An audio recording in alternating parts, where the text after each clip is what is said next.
Javában dúl a nagy háború. De a színfalak mögött létezik egy másik háború is. És ehhez a háborúhoz nem hősökre, huszárokra van szükség.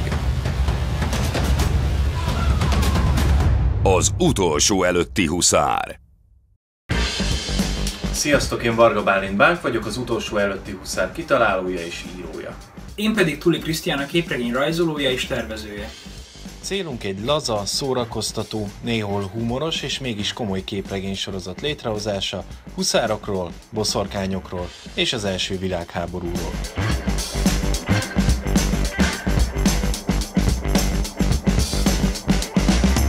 A képregényben keverjük a népmesék és mondák elemeit a valós történelmi tényekkel, így lesz egy nagyon sajátos világa és hangulata. A főszerepben egy titkos huszárosztag, a fekete mentések állnak. Közülük is egy kis elitcsapat, a 12-esek történetét fogjuk követni.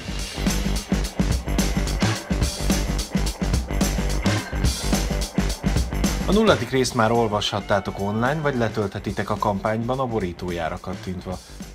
Most az első rész elkészítéséhez és a teljes sorozat megalapozásához kérjük a ti segítségeteket.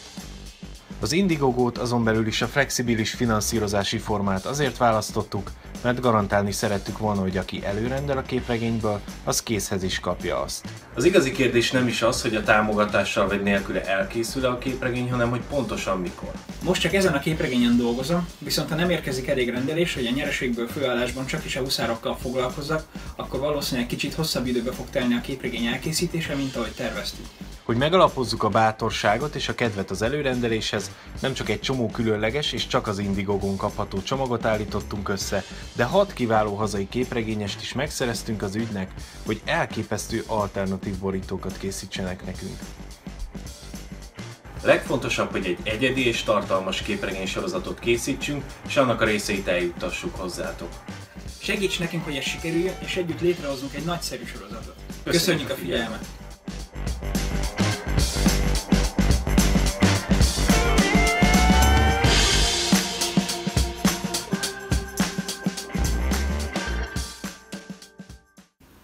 Derűs napot kívánok!